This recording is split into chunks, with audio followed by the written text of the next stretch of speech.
I spent 30 years believing that being perfect was the only way to avoid rejection. As a business leader, CEO, that belief nearly destroyed my ability to lead effectively.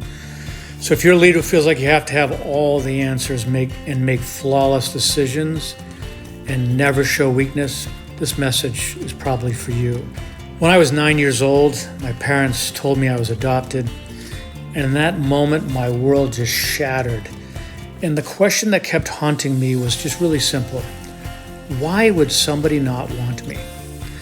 And so from that day forward, I developed a survival strategy. If I could just be perfect grades, behavior, perfect performance in sports, and on, I would never get rejected again. I carried this strategy into my corporate career, coming to be the leader of Russell Athletic and then Yankee Candle. Married 15 years, 3 kids, all seem to be going well. But what I discovered and actually knew deep down inside, perfectionism isn't a leadership superpower. It's a trust killer. And when leaders operate from perfectionism, which is what we did, we create these psychological danger zones for our teams. Think about it. If you're the leader who never admits mistakes, never shows uncertainty, and always has the answer, what's the message you're sending? You're telling your team that mistakes are unacceptable, that not knowing something is a weakness. Standards are up here, nobody can meet them, and they better have it all figured out or they don't belong in your organization. I've worked with hundreds of executives through my life and do so in Vistage, and I see this pattern everywhere. Perfectionist leaders, they create teams that hide problems, avoid taking risks, and spend more energy managing up than innovating, in my experience. Why? Because you as a leader create this environment where anything less than perfect feels dangerous. I lived it. And the data backs this up. It says over 60% of employees are doing just enough work to not get fired, which means they're not bringing their best. They don't feel safe to be human. And so here's the breakthrough I had when I was at Yankee Candle. One of my employees came to me and said, "Hey, Mike, I don't always agree with your decisions." And I thought, oh boy, here we go. And neither does the rest of the team. I'm thinking, uh-oh. But here's what we appreciate. You always explain your thinking. You show us the options you considered and all the people who you talked to, and then why you chose what you did. And man, that feedback changed everything for me. She wasn't asking me to make perfect decisions. She was asking for and felt great that I was giving transparent leadership. She just wanted to see the human behind the title.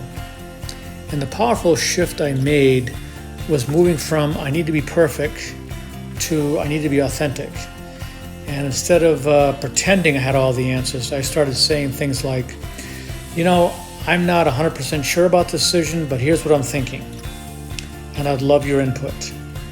Hey, I made a mistake on this project. Here's what I learned and how we'll adjust going forward.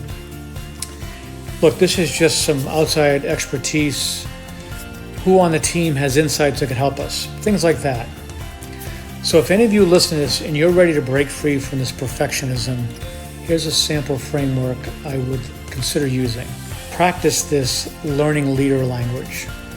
Replace the I know with I'm learning. Replace that's wrong with help me understand your perspective. Secondarily, create this failure celebration moments. So in your next team meeting, share a mistake that you made. And then what did you learn from it? Watch, I've seen this, how this gives your team permission to do the same. And third, ask this one question regularly. What am I missing? This simple question signals that you don't have all the answers and that their input matters. And fourth, just implement transparent decision making. When you're making decisions, just share your thought process like I said that lady really appreciated.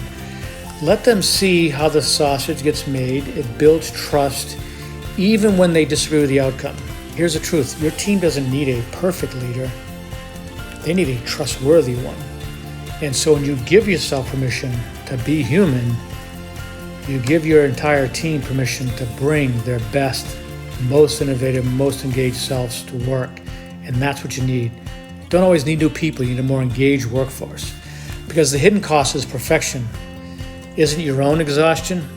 It's the untapped potential in all these people that work for you. So ask yourself, and I'd love to see your thoughts here, what one change in your organization would happen if you led authentically instead of perfection? Let me know, because reality always wins.